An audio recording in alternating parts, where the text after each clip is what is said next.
Good day everyone and welcome to SCP Illustrated, entry log 46. Today we're going to be continuing SCP-093. In this entry we're going to be looking at the Violet test. Thank you all so much for being patient with me while this one was in development. However, here it is and let's get straight into this.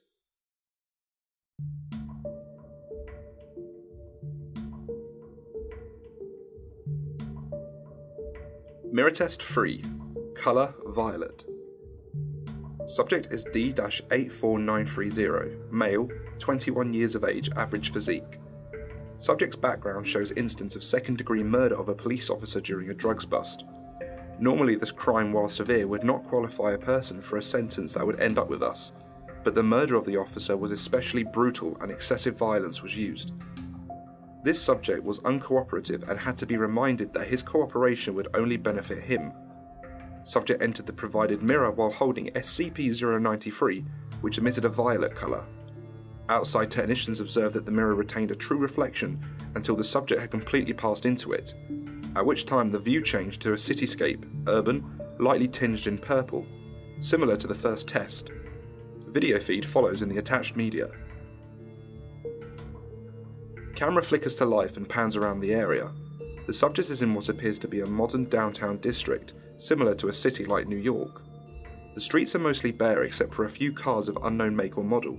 These cars look highly advanced and streamlined. The subject attempts to look into the car window without being instructed to, but backs away, remarking there is a rank-ass stank coming from the areas around most of them.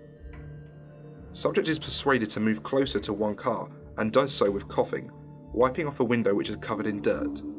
The inside of the car appears to be completely filled with a strange brown matter. There is nothing at all visible other than the brown matter. Two other cars produce the same result, however a fourth vehicle seems more recent than the others and the insides are immaculate.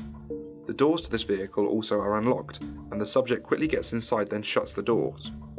Subject is chastised for this behaviour by Control, who reminds him his lifeline is nothing more than a cable, which is sturdy enough that closing the door might not injure it, but they cannot recover a person in motion. The subject argues with Control over this issue and pans the camera across the dashboard, pointing out he couldn't drive away even if he tried. The dashboard is void of any recognisable controls, no ignition, no steering. It has several small blank screens that are theorised to be a GPS system. Subject remains in the car while Control discusses how to proceed, since the city landscape is far larger than the previous test destinations. Control debate this issue while subject stares across the cityscape from the car. During one pan, a face is clearly seen staring into the car, eyes watching the subject. However, this was not noticed until post-test footage review. Subject made no comment regarding this entity at this point. Control shortly after informs the subject to remain where he is, and an escort team is dispatched through the mirror to join him. A team of 4 armed personnel is sent through the mirror and proceeds to the subject's location. Subject is then instructed to remove his harness, which is recovered. This subject's video feed then ends and is replaced by a wireless unit used by the escort team. The video quality of this unit is subject to more interference, but in order to mark the mirror exit, a receiver system is placed through the mirror. Subject leaves the car and now travels with the escort team. Given the myriad of possible options, they are instructed to simply move to the closest building and attempt to enter it. This building has etched glass doors bearing the name XCA Research Partners Incorporated, and the doors are ajar. A magnetic lock system is present but has lost power. The team enters the building and the main lobby. This area resembles a stereotypical corporate lobby. There is a C-shaped receptionist desk with a chair pushed far from it, as if it was left in a hurry. A PC terminal is at the desk as well. Team approaches the desk and the camera bearer is instructed to examine the PC. The unit does appear to have power, and Faithful OS appears on the screen, requesting a login and password. A keyboard is present but is remarkably slim with touch-sensitive keys rather than press-down keys. After one failed attempt, the lock screen replies that maximum attempts have been exceeded and the PC turns off. No actual tower or power button can be located, so the team moves forward. Behind the receptionist desk are 2 elevator doors, one to the left and one to the right, with similar touch-sense keys. The elevator on the left is broken but the doors open and the shaft empty. The elevator on the right appears functional and has power. Without a clear destination, the team is instructed to proceed to the highest floor to get a lay of the city. All floors appear to be accessible, with the highest being 114. In reality, 112 as 13 and 113 are missing from the keypad. journey up the elevator is uneventful during this time. The elevator does appear to take longer as it passes by 13 and then 113, suggesting the entire floor was built and nothing put on it. At 114, the doors open and the team enters a large lounge-type area.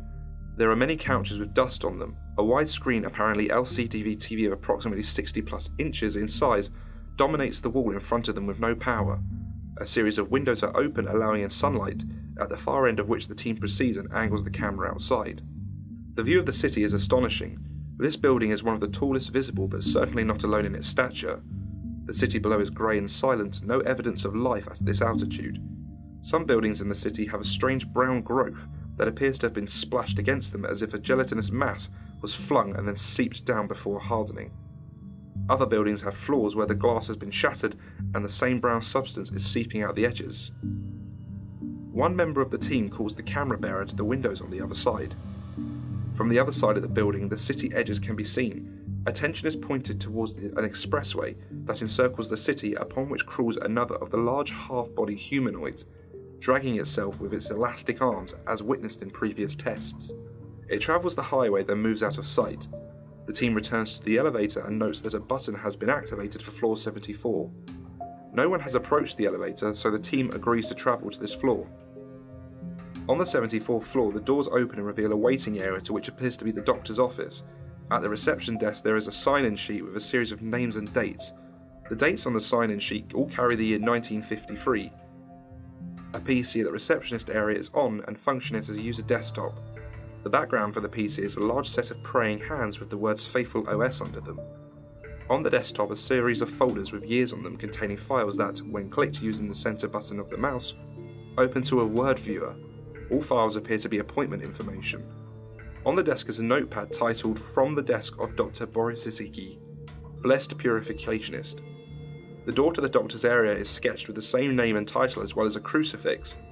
Opening this door leads to a white dust-free hallway which has 2 examination rooms and a key-coded door at the end. The examination rooms are unremarkable and typical of any doctor's office. All medicine cabinets are empty. A small amount of C4 is placed at the lock to the key-coded door at the request of control and then blown, forcing the door open. The area it opens into is much larger than the receptionist area itself and seems to contain a series of large containment capsules. There are a total of 6 of these capsules. 2 are broken and a brownish amber material coats the floor coming from them. 1 is empty. The last 3 have nude humans floating in them with breathing masks. Attached to the front of these tubes are medical charts showing vital signs and conditions. For symptoms, the charts explains in somewhat awkward English ailments that seem more like flaws of personality or character, or just incidents that have occurred with the patient. Control asks for a zoom of one of the patient's pages on the charts. After focusing, it reads, Citizen Jennifer Mcghie did suffer a lapse of the heart that did lead to her to lay with her neighbour, twice upon nights of her husband's departure from their home. Patient did submit herself into the Lord's and our hands for cleansing of mind and body.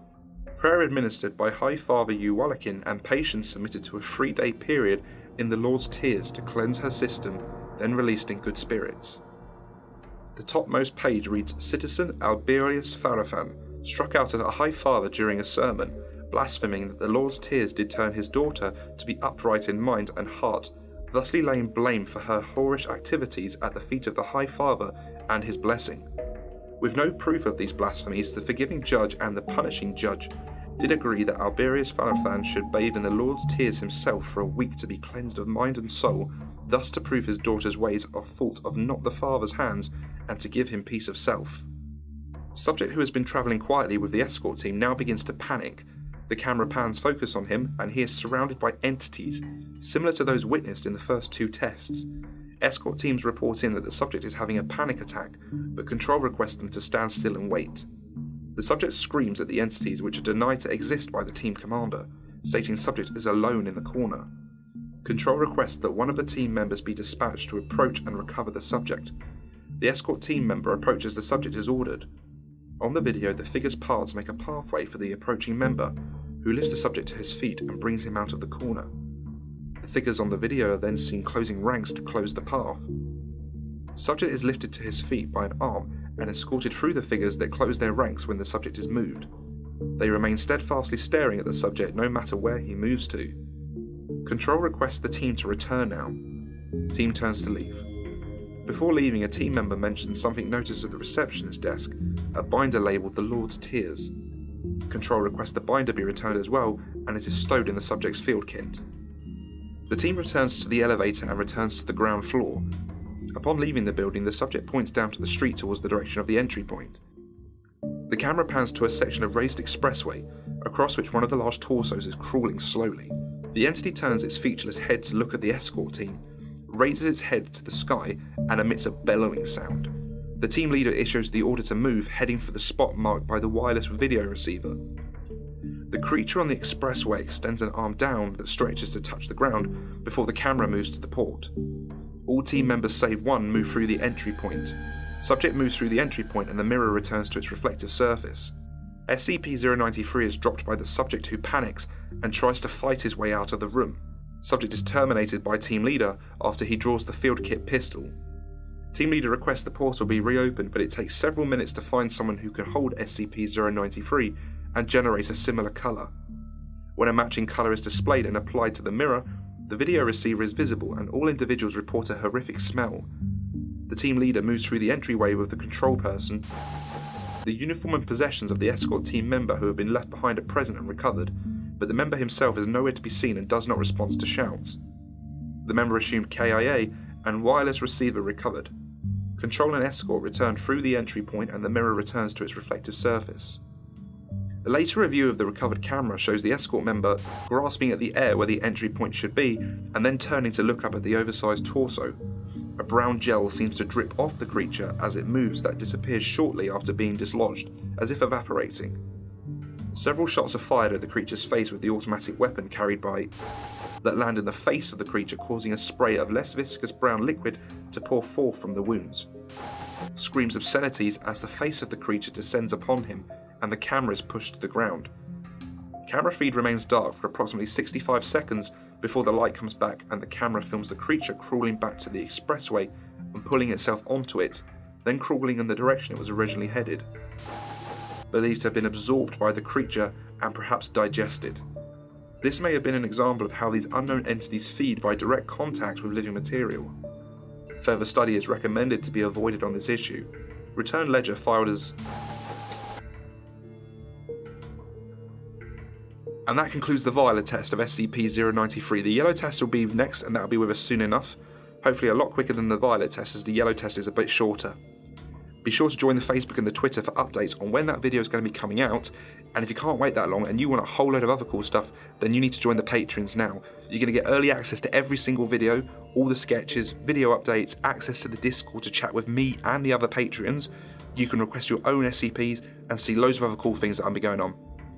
And thank you to Ethan, Gabriel, Eric, Kavo, TwinFishies, Sugar-Free Shane, Andre Burksyy and Jared.